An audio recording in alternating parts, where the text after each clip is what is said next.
ദേ നോക്കി, എൻ്റെ കുറച്ച് ഫ്രണ്ട്സ് ചോദിച്ചു ഈ പുറത്തുനിന്നുള്ള കഴിപ്പ് മാത്രമേ ഉള്ളൂ എന്ന്. അതല്ല, വീട്ടിലും വെക്കുന്നുണ്ടെന്ന് തെളിയിക്കാൻ വേണ്ടിയിട്ടാണ് ഈ വീഡിയോ. ഉച്ച സമയമാണ്, നല്ല വിശപ്പായി.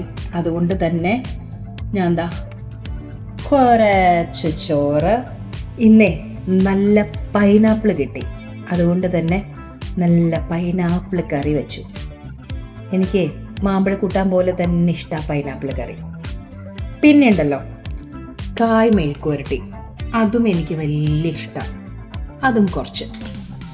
പാവയ്ക്ക വലിയ താല്പര്യമില്ലെങ്കിലും നല്ലോണം ഫ്രൈ ചെയ്തെടുത്താൽ നല്ല ടേസ്റ്റാണ് പാവയ്ക്കയ്ക്ക്.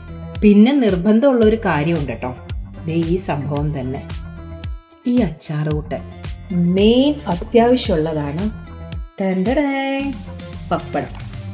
എന്നിട്ട് ഞാൻ ഉണ്ടാക്കിയത് ഞാൻ കഴിക്കുമെന്ന് സംശയമുള്ളവർക്ക് പപ്പടം ഇങ്ങനെ പൊടിച്ച് ഈ മോര് കറി ഇങ്ങനെ കാണിച്ച് കുറച്ച് മെഴുക്കുരട്ടി വെച്ച് അച്ചാറ്, ആഹാ, ഇതുകൂടി ഇങ്ങനെ വച്ചിട്ട്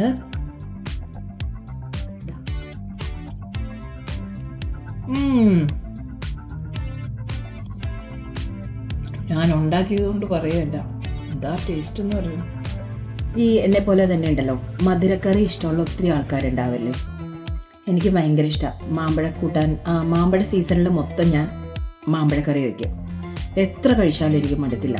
ഇതിപ്പോൾ ഇന്നലെ പൈനാപ്പിൾ കിട്ടിയപ്പോൾ എനിക്ക് തോന്നി പൈനാപ്പിൾ വേണ്ട, ഇങ്ങനെ കഷ്ണം ഇങ്ങനെ കടിച്ച് കഴിക്കാൻ നല്ല ടേസ്റ്റാണ്. പിന്നെ ഒരു കാര്യം കൂടെ പറഞ്ഞുതരാം, ഈ പൈനാപ്പിൾ കറി വയ്ക്കുമ്പോൾ കുറച്ചെടുത്തിട്ട് അരയ്ക്കുകയും കൂടി ചെയ്യണം. അപ്പോൾ എന്ത് പറ്റുമെന്നറിയോ, നല്ലോണം കുറുകിയിരിക്കും കറി, നല്ല ടേസ്റ്റുമാണ്. എക്സ്ട്രാ പഞ്ചസാര ഒന്നും ഇടേണ്ട ആവശ്യമില്ല, ഇത് നല്ല മധുരമുള്ള പൈനാപ്പിളായിരുന്നു. അപ്പോൾ എൻ്റെ ഫ്രണ്ട്സിന് ഉച്ചയ്ക്ക് എന്തൊക്കെയായിരുന്നു ഇന്നത്തെ കറികൾ ഒക്കെ പറയണേ. അപ്പോൾ മറ്റൊരു വീഡിയോയിൽ കാണുന്നത് വരെ കുട്ടി ബ്രേക്ക്.